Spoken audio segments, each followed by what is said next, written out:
नमस्कार साथियों, मेरे यूट्यूब चैनल परीक्षा वाले पर आपका स्वागत है। आज हम एसएससी जीडी के बारे में बात करेंगे। एसएससी जीडी की अभी भर्ती आई है, तो इसके बारे में मैं आपको कुछ बताना चाह रहा था। देखो, एसएससी जीडी अभी एक तो पूरी हुई है और नई वैकेंसी आपके लिए मान लो सरकार ने थोड़ी रहम दिखाई है, तो इस एग्ज़ाम में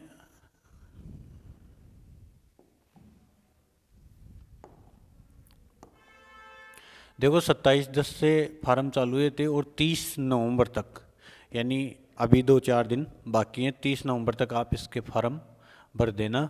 ये ऑनलाइन चालान वगैरह, ऑफलाइन चालान वगैरह के बारे में दे रखा है। आपको लास्ट डेट का इंतज़ार नहीं करना है। कुछ दिन पहले एसएससी ने स्पेशली एक नोटिस और निकाला था, भाई फॉर्म लास्ट डेट से पहले ही भर दें, फिर बाद में सर्वर डाउन हो जाएगा, ये हो जाएगा, किसी भी कंडीशन में हम फॉर्म की डेट नहीं बढ़ाएंगे। तो आप है ना फॉर्म भरने में लेट मत हो। आज कल में लास्ट डेट का इंतज़ार मत करो। कई बार लड़के क्या करते हैं, ये सोचते रहते हैं भाई भर देंगे और फिर सर्व डाउन हो जाता है उस हिसाब से। तो देखो, एक तो इसकी लास्ट डेट 30 तारीख है। आप 30 से भी 2 दिन पहले, यानी आप सब जिनको लगना होता है ना, वो तो समय से पहले ही फॉर्म भर देते हैं।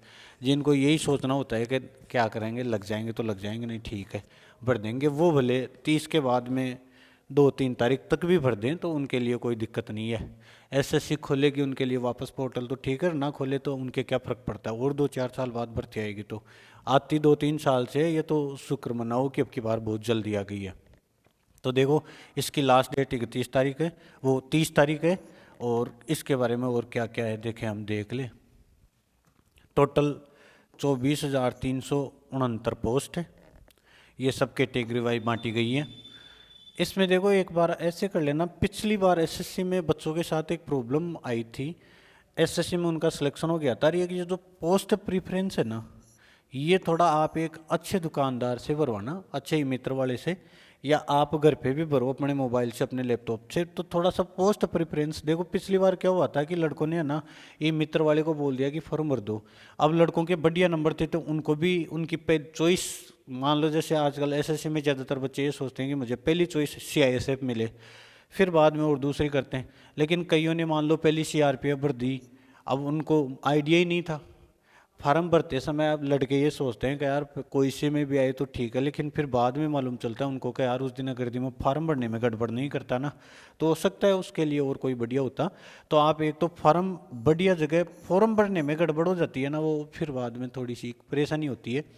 तो फॉर्म एकदम आराम से सोच समझ के, अच्छी विज्ञप्ति को अच्छी तरह से पढ़ के फिर बाद में ही भरना चाहिए। कभी भी जल्दीबाजी नहीं करना चाहिए। 24,339 पोस्ट हैं। अच्छा, एक बार और ये और देखो, अब की बार थोड़ा सा सरकार ने एक्स्ट्रा किया आपके लिए। ओबीसी में 3 साल की छूट है, एससी एसटी को 5 साल की छूट होती है, लेकिन कोरोना के कारण एक्स सर्विसमैन को 3 साल की होती है। और कोरोना के कारण है ना 3 साल की एक्स्ट्रा छूट और दी गई है सरकार के द्वारा। यानी मान लो जैसे आपकी अपर एज 25 साल होती है, 18 से 25, 3 साल की ओबीसी को छूट होगी तो 28 हो गई, और फिर बाद में 3 साल की और छूट दे दी। हालांकि 18 से 25 दिल्ली पुलिस की है, इसमें 18 से 25 नहीं है, मेरे हिसाब से 18 से 21 है, और 21 के बाद में 3 साल की 24 और 3 साल की 27। एसएससी जीडी में एक बार मैं देख ही लूँ जितनी भी है, मेरे हिसाब से इसमें भी 18 से 25 ही है। देखो, एज लिमिट 18 से 23 है, यानी जो लड़के जनरल कैटेगरी के हैं वो 18 साल से 23 साल के हैं, वो क्या कर सकते हैं, फॉर्म भर सकते हैं। अब ओबीसी के लड़के को कितनी साल की छूट होती है, 3 साल की। एससी एसटी के लड़के को कितनी साल की छूट होती है, 5 साल की। तो ओबीसी का लड़का आधिकारिक तौर पर 26 साल की उम्र पूरी कर चुका, वो फार्म भर सकता है। और एससी एसटी का लड़का 23 और 5 28 साल तक। लेकिन थोड़ा सा चेंज कर दिया सरकार ने, कोरोना के कारण सबको 3-3 साल की एक्स्ट्रा बेनिफिट दे दी। तो अब ये ओबीसी वाले लड़के क्या करेंगे, 29 साल तक फॉर्म भर पाएंगे, और एससी एसटी वाले लड़के 31 साल तक की उम्र वाले भी फॉर्म भर सकते हैं। जनरल वाले क्या करेंगे, 18 से 23 ही था, तो इनको भी 3 साल का रिलैक्सन दिया गया है। इसका मतलब जनरल वाले कितने साल तक फॉर्म भर पाएंगे, 26 साल तक। तो आप एज के बारे में देख लेना, बहुत सारे लड़के को मालूम नहीं होता है, वो ये सोचते हैं कि यार 18 से 25 ही थी और 18 से 23 थी और 3 साल की छूट ओबीसी की मिलती है, 26 हो गई। फिर बाद में वो देखते हैं तो 27 का हो गया। अब की बार 27, 28, 29 वाला भी फार्म भर सकता है। जनरल वाले लड़के सोचते हैं 18 से 23 ही थी, तो 24, 25, 26 वाला भी क्या कर सकता है, इस बार फार्म भर सकता है। ये आपके लिए थोड़ा एक्स्ट्रा बेनिफिट मिला। और देखो ये आप जाने दो, आपके कोई काम की बात नहीं है, एक्स मैन वगैरह जो भी है। और क्या है इसमें, अच्छा ये देखो एनसीसी के बारे में दे रखा है। एनसीसी के 3 प्रकार के सर्टिफिकेट होते हैं, C certificate, B certificate, A certificate. अगर यदि ए सर्टिफिकेट है तो 2% of the maximum marks of the examination. इसमें मान लो 2% फुल मार्क्स का, यानी जितने भी मार्क्स, मान लो 100 नंबर का पेपर होगा ना टोटल, इस बार 100 का नहीं अलग है, लेकिन 100 नंबर का पेपर हो ना, तो आपको कितने नंबर मिल जाएंगे, 2 नंबर मिल जाएंगे, अगर यदि आपके पास ए श्रेणी का सर्टिफिकेट है तो। बी का है तो आपको कितने प्रतिशत, 3%। और सी सर्टिफिकेट है तो आपको कितने प्रतिशत, 5% का। ये क्या है, आपको एनसीसी वालों को एक्स्ट्रा बेनिफिट मिल जाएगा। तो जिनके पास भी एनसीसी है वो फॉरम में आपसे पूछे कि आपके पास एनसीसी है तो आप देख कर भराएं। 5% बहुत बड़ा अमाउंट होता है। अगर यदि आप 100 नंबर में से 5 नंबर फ्री के मिल रहे हैं आपको, केवल फॉरम में अगर यदि मान लो बोल दे आप एनसीसी रखते हो और दुकान वाले को मालूम नहीं है, फॉर्म के लिए बोल दिया और उसने नो कर दिया, तो फिर आपके क्या 5% का क्या हो जाएगा, नुकसान हो जाएगा। तो आप इसीलिए बोल रहा हूँ फॉर्म बहुत बढ़िया देख देख कर भरवाना।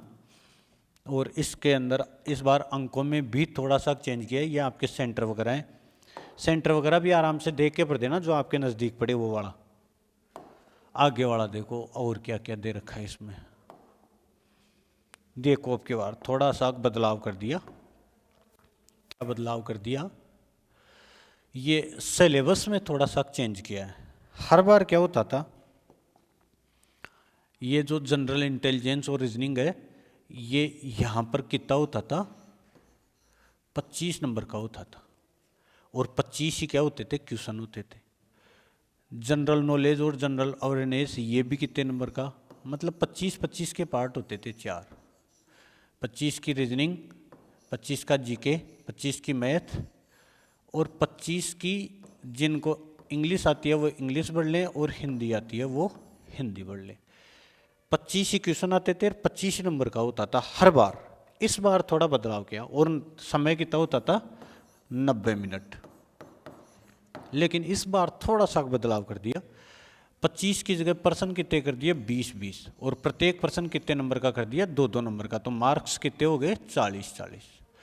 इसका मतलब कोई ज़्यादा फर्क नहीं पड़ा इनमें। तो भाई 25 की जगह 20-20 कर लिए, लेकिन देखो समय कम कर दिया। अब की बार कितनी मिनट कर दी, 60 मिनट ही कर दी। तो पेपर में इस बार जिन लड़कों की एक्यूरेसी और समय का जो बराबर सदुपयोग करना जानते हैं पेपर में, उन लड़कों के लिए थोड़ा सा बेनिफिट है। देखो लगभग परीक्षा में बैठने वाले लड़कों को प्रश्न तो लगभग ही आ जाते हैं। मैथ रीजनिंग होती है समय लगाने वाला, मैथ रीजनिंग। तो जिन लड़कों की स्पीड होती है ना, वो लड़के इसमें थोड़ी सी ज़्यादा बाजी मार जाएंगे। अब लगभग लड़के बहुत ऐसे लड़के होते हैं जो मैथ रीजनिंग में इंटेलिजेंट होते हैं, लेकिन उनको समय का थोड़ा सा प्रभाव पड़ जाता है कि वो थोड़ा टाइम ज़्यादा ले लेते हैं पर्सन में। तो अब देखो 60 मिनट में, तो मैं ये बोल रहा हूँ कि जैसे लगभग परीक्षाएं 90 मिनट की होती हैं, चाहे आप रेलवे की कोई सी भी दी हो, एसएससी की भी दी हो, सब में 90 मिनट होती थी। ये तो 60 मिनट का है। 60 मिनट का मतलब तो ये होगा कि लड़का बैठा और मालूम ही नहीं चलेगा कि कब 60 मिनट हो गई और पेपर ख़त्म। तो इस बार जिनको भी एसएससी जीडी की बढ़िया तैयारी करनी है, जिनको भी सिलेक्शन लेना है, जिनके दिल में यह है कि भाई मुझे अब की बार एसएससी जीडी क्लियर करनी है, तो वो समय का बहुत विशेष ध्यान रखें। यहाँ पर ज़्यादा से ज़्यादा प्रैक्टिस पेपर दें। प्रैक्टिस पेपर जितने सोल्व करोगे उतना ही आपके लिए एग्ज़ाम में क्या होगा, फ़ायदेमंद होगा। ये 20-20 के 4 पार्ट हो गए। जिन लड़कों को अंग्रेजी ज़्यादा अच्छी आती है वो अंग्रेजी भर देना, और जिनको हिंदी ज़्यादा आती है वो हिंदी भर दें। ठीक है, अब इनमें सब मल्टीपल चॉइस होंगे, कंप्यूटर बेस्ड एग्जाम होगी, नेगेटिव मार्क .50, यानी आधा अंक कटेगा एक गलत के लिए। 2 नंबर का एक प्रश्न होता है, ठीक है। देखो, marks scored by candidates in the computer based examination will be normalized. देखो, नॉर्मलाइजेशन फॉर्मूला इसमें ये बोल रहा है कि जो एसएससी नॉर्मलाइजेशन का जो फॉर्मूला भेजेगी, जो अप्लाई करेगी, उसके थ्रू नोटिस कर दिया जाएगा कि ये वाला फॉर्मूला हम अप्लाई करेंगे। और नॉर्मलाइजेशन का मतलब ज़्यादा पारियों में होता है तो उसमें नॉर्मलाइजेशन होना ज़रूरी भी हो जाता है। भाई मान लो किन्हीं के पेपर सरल आ गया, किन्हीं के टफ आ गया, तो फिर सबको थोड़ा समान करने के लिए, हालांकि इसमें क्या होता है, कुछ लड़कों को नुकसान हो जाता है, कुछ को फायदा हो जाता है, लेकिन अब जो होगा वो होगा, हमारे करने से कुछ नहीं होने वाला। आपको केवल आगे इस बात पर ध्यान देना है। आगे वाले पेज में क्या है, अच्छा ये इसमें क्या है, सिलेबस दे रखा है सबका। देखो, जो लड़के ये सोच रहे हैं भाई सिलेबस में क्या है ना, इतना बड़ा सिलेबस है नहीं, लेकिन आप ये भी समझना कि इतना सरल भी नहीं है कि आप सोचो कि 10 दिन में मैं इसको क्लियर कर लूँगा, 15 दिन में। एक देखो, जो 20% हिंदी अंग्रेजी वाले आएंगे ना, उसमें तो देखो एकदम ही सरल है, एकदम बेसिक अंग्रेजी और हिंदी चाहिए आपको। ये जो 20 क्वेश्चन आएंगे हिंदी और अंग्रेजी वाले, ये तो मैं ऐसे मान रहा हूँ कि बच्चे को एक बोनस ही है। इतना बोनस है कि लिख रखा है भाई बेसिक, तो इसमें कोई बड़ा आपको ना मास्टर बनने की ज़रूरत नहीं है। हिंदी एकदम सिंपल पढ़नी है, अंग्रेजी जिनके है वो अंग्रेजी थोड़ी थोड़ी सिंपल पढ़नी है, पर ऐसा भी मत भाई केवल वर्णमाला ही पढ़ के चले जाओ, थोड़ा सा तैयारी कर लेना। और थोड़ी सी तैयारी का मतलब मैं इस पेपर के बारे में तो ये मान रहा हूँ कि इसका क्लियर तो जब आप टेस्ट सीरीज लोगे ना, कोई भी किसी भी ऑनलाइन प्लेटफॉर्म के, आप क्या कर लेना, टेस्ट सीरीज ज्वाइन कर लेना, उसमें आपके 20% आएंगे, उसी में से आपका ये सारा क्या हो जाएगा, एक मैटर क्लियर हो जाएगा।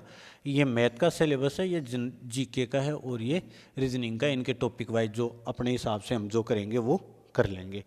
आगे देखो, और कोई स्पेशल बात, हाँ ये हाइट को लेकर है, हाइट का भी थोड़ा इश्यू रहता है।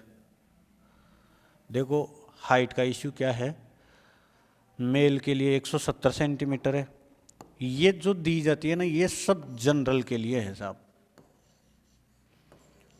जो डिफ़ॉल्ट दी हुई होती हैं वो सब जनरल के लिए होती है, ठीक है। ये यहाँ पर आपका फिजिकल है, फिजिकल में 5 किलोमीटर की दौड़ 24 मिनट में, इसमें है ना कोई छूट नहीं होगी भाई। SC ST वालों को 24 मिनट की जगह 40 मिनट दे दे, 30 मिनट दे दे, कोई मतलब नहीं है, सब फिजिकल में बराबर है, general, OBC SC ST EWS, ठीक है। लड़कियों के लिए थोड़ा सा कर दिया भाई, 1.6 किलोमीटर मतलब 1600 मीटर की दूरी होगी, और 6 से 1/2 मिनट, 6.5 मिनट में 1600 मीटर की दूरी तय करनी है लड़कियों को, ठीक है। अच्छा, इसमें रेस 2 प्रकार की हैं क्या? अच्छा, 2 प्रकार की इसलिए हैं, देखो, बाकी लड़कों के लिए 5 किलोमीटर की दौड़ 24 मिनट में, लड़कियों के लिए 1.6 किलोमीटर की 8.5 मिनट में। लेकिन for candidates of Ladakh region, जो लद्दाख वाले इलाके में हैं, उनके लिए क्या कर रखा है कि 1600 मीटर की दूरी तय करनी होगी लड़कों को 6.5 मिनट में, और 800 मीटर की दूरी तय करनी पड़ेगी लड़कियों को 4 मिनट में। ये वाली नीचे वाली केवल लद्दाख वाले इलाकों के लिए ही है, बाकी पूरे भारत वालों को ये वाला फॉर्मूला अप्लाई करना पड़ेगा, ठीक है। हाँ,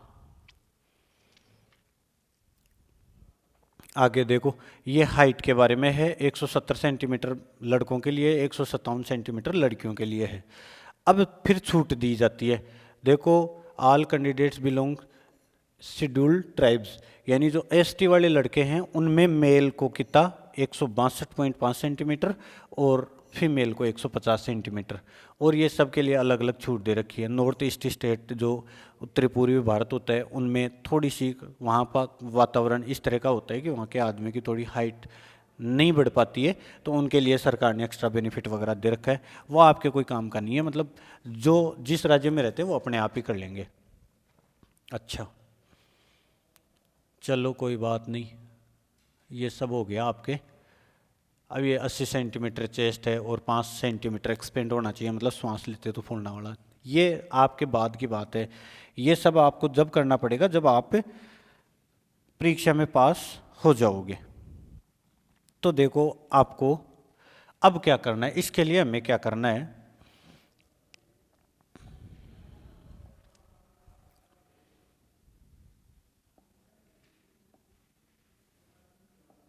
हाँ अब SSCGD के सिलेबस के बारे में हमने बात कर ली, फॉर्म के बारे में बात कर ली। अब हमें क्या करना है, इसकी थोड़ी तैयारी के बारे में देख ले। देखो तैयारी के बारे में मैं मेरे प्लेटफॉर्म पर अभी अभी मैंने नया ही चालू किया है, तो मैं आपसे ये तो नहीं बोल सकता भाई मैं आपको पूरा GD का सिलेबस क्लियर करवा दूंगा, क्योंकि झूठ बोलने से क्या फ़ायदा है, करवा नहीं पाएंगे, एकदम से इतना बड़ा सेटअप नहीं हो पाता है। तो मैं मेरे हिसाब से आपको ये बोल रहा हूँ कि देखो आपके 20 क्वेश्चन रीजनिंग के आएंगे, वो मैं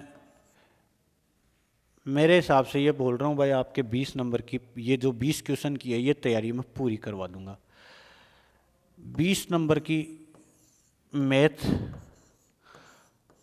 देखो मैथ की कुछ क्लासें मैं ले लूँगा, लेकिन मेरा ये मानना होता है कि आप कोई भी परीक्षा की तैयारी कराओ और लड़कों को अगर यदि आप पढ़ा रहे हो ना, तो मेरा मानना ये होता है कि पहले उस टीचर को उस एग्ज़ाम के बारे में थोड़ा सा ज्ञान होना चाहिए। अब हमारे मेरे एक दोस्त हैं, वो सर SSCGD में सेलेक्ट हो चुके, लेकिन उन्होंने ज्वाइन नहीं की है, तो उनसे मैं थोड़ी रिक्वेस्ट कर रहा हूँ कि अगर यदि वो आ पाएंगे ना, तो मैं पहला यही है कि उनसे ही आपकी मैथ क्लियर कराऊँ, क्योंकि जो टीचर एक बार सिलेक्शन नहीं ले पाता है वो थोड़ा सा मेरा मानना है, बाकी ऐसी कोई बात नहीं, ये कोई फिक्स नहीं होता है कि जो टीचर नौकरी लगे वही पढ़ाने में बढ़िया होता है। मेरा मानना है कि मान लो एक बार कोई टीचर गवर्नमेंट एग्जाम फाइट करता है, तो उसके लिए हम ये मानते हैं थोड़ा कि भाई मान लो उसको थोड़ा अनुभव ज़्यादा होगा, उसको ये भी मालूम होगा कि किस स्पीड से पढ़ाएं तो बढ़िया होगा, किस परीक्षा में कितना टाइम मेंटेन, बहुत सारे होते ही हैं जो बिना नौकरी के भी बहुत अच्छा पढ़ा पाते हैं। लेकिन मेरा मानना है कि अगर यदि उन सर को टाइम मिलेगा ना, तो मैं चाहे मैराथन लगाने की कोशिश करूं, लेकिन मैं उनसे विनती करके बुलाने की पूरी कोशिश करूंगा। फिर भी आप ये मानना कि रीजनिंग के तो मैं आपको पूरे टॉपिक क्लियर करवा दूंगा, रीजनिंग के मैं पूरे करवा दूंगा, मैथ के जितने वो सर करवाएं वो फिर बाकी मैं करवा दूंगा, क्योंकि भाई SSC और रेलवे वगैरह की मैंने बहुत परीक्षाएं दी है, अच्छी तरह से मुझे मालूम है, बढ़िया स्कोर भी बनाया मैंने। तो मुझे मालूम है कि SSCGD और GD में मेरा मानना है कि इतना ज़्यादा टफ वाली कोई बात नहीं होती है। 60 मिनट का पेपर है, इसमें बच्चे का ज़्यादा से ज़्यादा ये होगा कि इसको समय का मैनेजमेंट किस तरह से करना आता है। तो 20 की रीजनिंग हो जाएगी, 20 की मैथ हो जाएगी, और 20 का आपका जो GK हो ना, इसके लिए देखो हालांकि मुझे किसी से चिढ़ नहीं है, सब अपने अपने हिसाब से काम करते हैं। तो मैं ये मान रहा हूँ कि GK में आपका एक तो करंट और एक स्टैटिक, इसके लिए मैं आपको एक सर का नाम सजेस्ट करूँगा। हालांकि मान लो कोई ये बोले कि भाई आप अपने प्लेटफॉर्म पर दूसरे सर के बारे में बोल रहे हो ना, हमें किसी से मतलब नहीं है, हमारा उद्देश्य ये है कि जो लड़के पढ़े उनका सिलेक्शन होना चाहिए, किसी के नाम लेने से नहीं लेने से कोई फर्क नहीं पड़ता। मैं इसके लिए आपको ये मान रहा हूँ कि जो गौरव सर वाली क्लास है ना, मैं ये मान रहा हूँ कि उनसे बेस्ट है ना, शायद आपका कोई तैयारी करवा नहीं पाएगा। वो सर आपको रोज़ क्लास दे रहे हैं सुबह और शाम। मैं ये मान रहा हूँ कि 20 नंबर का जो GK वाला है ना करंट, और ये 13 से 14 नंबर आपके उस एक क्लास से आ जाएंगे। यानी आप अगर यदि आज से वो चालू रखो ना, तो इसकी टेंटेटिव डेट जनवरी में है एग्ज़ाम की, तो अगर यदि आप उस क्लास को आज से ज्वाइन करते हो ना, मेरा मानना है, क्योंकि मैंने कितनी एग्ज़ाम दी हैं और मैं उन सर की क्लास बहुत बढ़िया से ले चुका, बहुत ही बढ़िया पढ़ाते हैं, और आप 13 से 14 तो मैं गारंटी ले रहा हूँ कि मेरे हिसाब से इतने तो आ जाएंगे। और देखो साहब, नहीं आए तो ना भी आए, पर मेरा मानना है कि उन सर की तैयारी इतनी बढ़िया है कि वो बच्चों को एग्ज़ाम के हिसाब से करवाते हैं, और इतने नंबर अगर दिए आपके 13 से 14 आ गए ना, आप ये मानो कि कोई GK का बहुत बड़ा बालिस्टर है ना, तो वो ज़्यादा से ज़्यादा कितने करके आ जाएगा 15, तो वो क्या करेगा फिर मोटे मोटे ग्रंथ रटेगा। अभी आपके पास इतना बड़ा समय नहीं है, जनवरी 2 महीने मान लो, नवंबर गया, दिसंबर और जनवरी, 2 महीने पूरे हैं ना। तो 2 महीने में आप अगर यदि वैसे सोचो कि मैं पूरी पॉलिटी के लिए लूँ, पूरा इंडिया इतिहास पढ़ लूँ, पूरी इंडिया ज्योग्राफी पढ़ लूँ, जिस हिसाब के एग्ज़ाम में प्रश्न पूछे जाते हैं उस हिसाब की तैयारी गौरव सर मेरे हिसाब से बहुत बढ़िया करवाते हैं। तो आप क्या कर लेना, उस क्लास को ले लेना। इसमें तो देखो मेरा कोई स्वार्थ भी नहीं है कि आप ये मानो कि भाई मान लो उनका नाम ले रहा हूँ तो उसमें मेरा कोई कमीशन है, ऐसी कोई बात नहीं है। मेरा इंटेंस ये है कि केवल बच्चों का सिलेक्शन हो। रीजनिंग में मैं ये बोल रहा हूँ कि लड़के अगर यदि आप बढ़िया तैयारी करोगे, मैं अब भी तैयारी कराऊंगा, और मान लो किसी को लगे कि भाई मेरे से पार नहीं पड़ रही है, समझ में नहीं आए, कोई ज़रूरी थोड़ी है भाई मैं पूरे भारत को संतुष्ट कर सकूं, तो मैं अभी किताबों का नाम सजेस्ट करूंगा। आप वो बुक भी पढ़ लोगे ना, तो भी मेरा मानना है कि रीजनिंग उनसे आउट नहीं जाएगी, मैथ उनसे आउट नहीं जाएगी। इसका मतलब 20-40% हो गए, और ये 20 हैं, और बाकी की 20 की क्या है, हिंदी। ये हिंदी और अंग्रेजी है ना, देखो अंग्रेजी तो मुझे आती नहीं है, हिंदी के बारे में मैं बता दूं कि अगर यदि आप 15 दिन भी हिंदी पढ़ लोगे ना, लास्ट के 15 दिन, 20 में से आपके 18। अब देखो मैं ये बोल रहा हूँ कि लड़का ये 40 नंबर है ना, दोनों में 38 तक का स्कोर कर पाएगा लड़का। ये 20 की हिंदी है ना, लड़का आराम से, मैं ये बोल रहा हूँ कि 18 तक का स्कोर कर देगा। 18 तक का तो मैं ये बोल रहा हूँ आराम से स्कोर कर देगा लड़का, अगर यदि 15 दिन शिद्दत से तैयारी कर लेगा हिंदी की तो, और वो भी लास्ट के समय में। और मान लो मैं इसमें क्या कर दूँ, 14 कर दूं, तो 8 8 16 4 20, 3 और 1 4 1 5 और 1 6, एक बार 8 8 16 4 20, 3 और 1 4 1 5 और 2 2, कितने नंबर हो गए, 70% सही हो रहे हैं ना आपके 80 में से। हालांकि कट ऑफ कितनी भी चली जाए, कट ऑफ का अभी तो कोई मतलब ही नहीं है। मेरा मानना है कि आराम से नंबर आ जाएगा आपका, आपकी पहली चॉइस मिलने की संभावना है। आप 60 मिनट में 70% अटेम्प्ट कर रहे हो, समय भी देखो, और 70% अटेम्प्ट कर रहे हो 80 में से। मेरा मानना ये है कि आपका इसमें कोई रोकने वाला है नहीं। तो आपको क्या करना है, केवल इन नंबरों पर थोड़ा ध्यान देना है। 20 की मैथ आ जाएगी, 20 की रीजनिंग आ जाएगी, 20 की हिंदी आ जाएगी।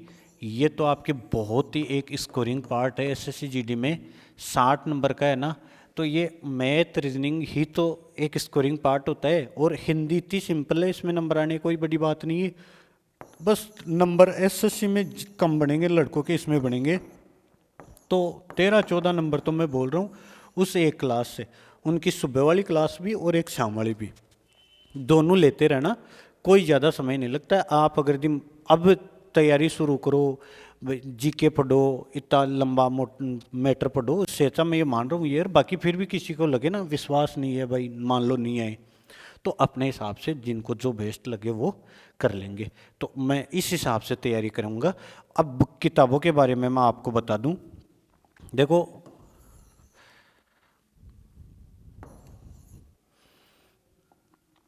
किताब है ना, एक तो रीजनिंग की किताब हमारे राजस्थान में तो बहुत ज़्यादा प्रचलित है। मान लो वीडियो एसएससी जीडी तो पूरे भारत की है। तो मैं ये मान रहा हूँ कि रीजनिंग के लिए एक यूएस शेखावत जी के नाम से एक किताब आती है रीजनिंग की।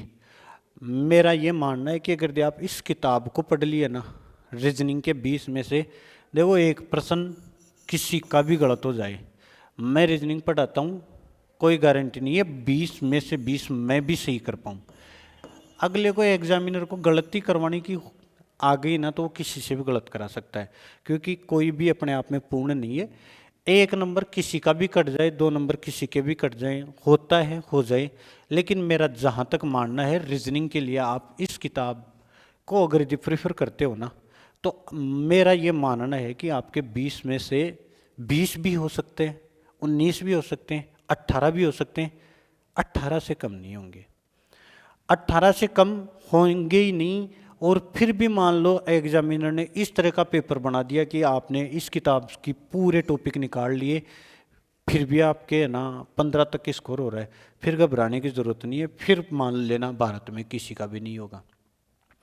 मैथ के लिए देखो, एक मैथ मस्ती वाले टीचर है विपिन यादव जी सर, मैथ मस्ती वाले हैं विपिन सर की, तो आप उनकी ले लेना।